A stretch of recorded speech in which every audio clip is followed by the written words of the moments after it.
Hello, welcome to the How to Succeed in the English B1 level exam MOOC. Today's video class is about coping strategies when a listening activity is too difficult. What we are going to see is the following. First of all, the meaningful listening process, and then facing a listening comprehension activity, strategies, reflections, techniques that are useful before, during, and after the activity. Then we are just going to see a fake example, an example that has been frozen in time, about a process that typically takes place in our mind subconsciously without us even realizing. Then we are going to see a description of the listening comprehension section in the B1 exam. And then I'll suggest some useful references for you to read about this listening activity. Okay, the meaningful listening process. What do we do when we listen? Well, there is a double process here. On the one hand, we have in front of us a segment. We have to segment the chain of sounds into words using linguistic, that is vocabulary, and real-world knowledge. So we segment the chain of sounds using two types of knowledge. And then we divide the chain of words into sentences using grammatical information and also intonation information. Finally, we join the sentences to make up full messages. This is roughly what happens at a perceptual level. But there are other strategies that intervene in this process. One can also proceed top-down, that means from general to a specific, and try to grasp the overall idea, and then proceed to identify little details and specific data within the text or within the message. There is therefore a parallel processing. We are elaborating predictions real time, and then we are confirming them or dismissing them as appropriate, also real time, when we start taking in further information. That is, further contextual information, further real-world knowledge information, that is, and also reading or, listening further. So there is a parallel process going on. And there are therefore several intervening elements: real-world knowledge, linguistic intelligence, and also emotional filters. These are important because if you are excessively anxious about not understanding something, you are probably not helping yourself at all. So one has to be relaxed and realize that you might not understand 100%, but understanding 80%, 40%, or 20% is better than understanding 0%. If we are anxious, then that that amount of success will be diminished. Right. The listening process. Let's see, again, the strategies that we can use in order to achieve a successful listening experience. Oral reception skills involve three major stages: decoding, that is, perceiving, hearing, listening to the to a segment of sounds and chopping them into meaningful words and word segments, even more themes. So decoding, understanding, putting the meanings of the discrete words together and trying to predict and think what those individual meanings might build from a semantic point of view when they are together. And finally, interpreting. That is, at this level, we consider how a message is told, the implications, that the speaker might want to bring out, and we even evaluate or judge the speaker's communicative intents. It has been found by experts that elementary students, that is, the students at the elementary level, are likely to find frequent problems in the decoding stage, in the segmenting stage. Intermediate students find problems understanding, putting individual meanings together, and advanced students find most problems at the interpreting level. They might be able to decode the sounds into words, they might be able to put the meanings together, but they might have difficulties grasping the overall meaning and evaluating it. So there are several things that we can do in order to help ourselves in this process. We must be aware of individual differences. The fact that even in the English language, some people speak too fast, they join words together, verbs, auxiliaries. When they speak, the pronunciation might be very, very different, and even the intonation.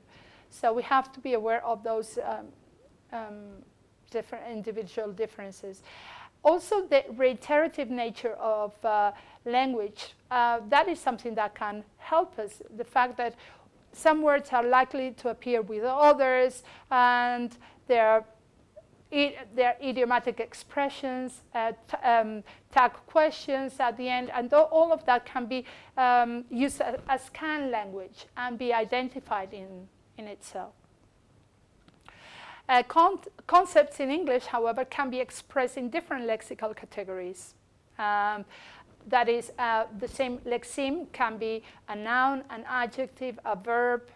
So we have to be aware of that fact when we are making our predictions that are real time.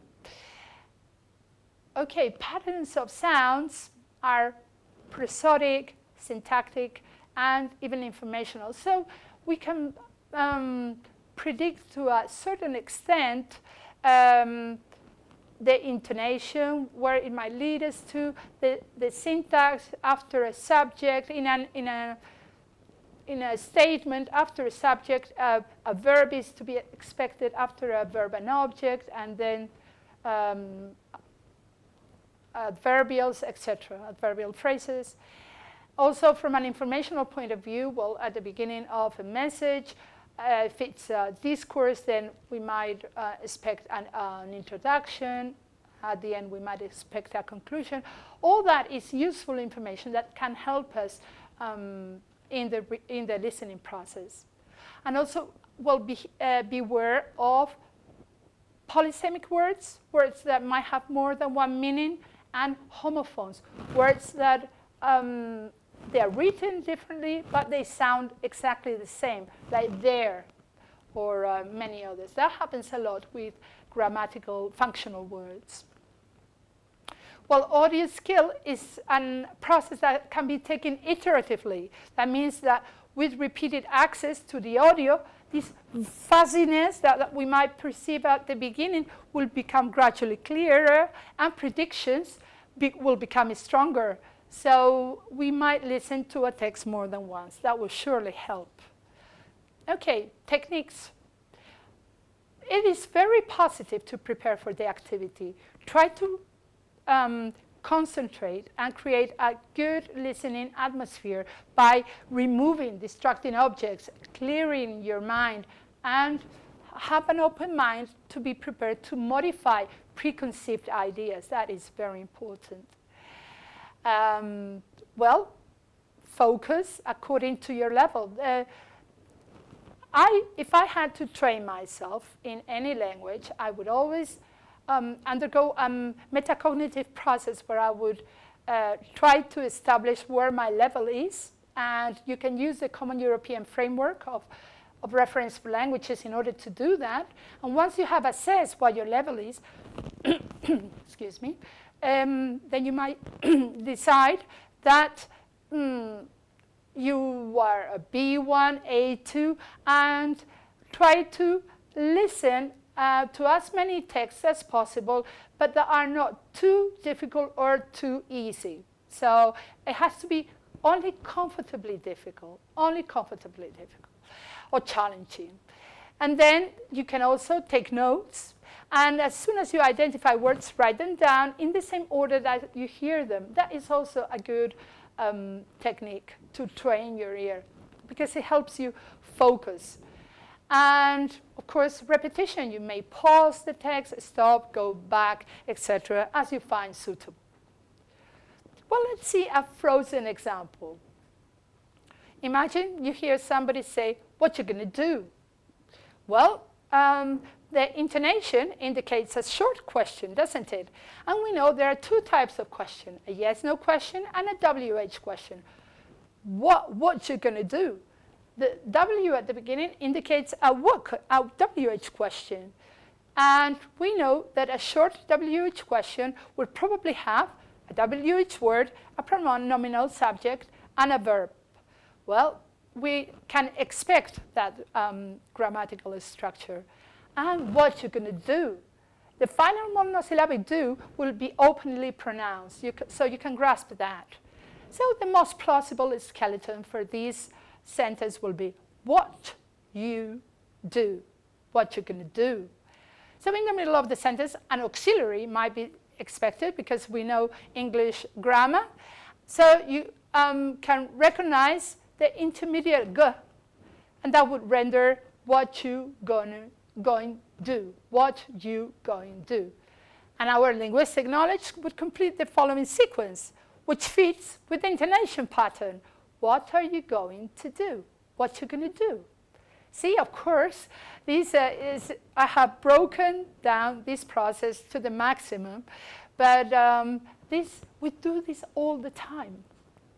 And if there is a context, of course, then the previous and the subsequent context will be taken into consideration. When is the listening activity over?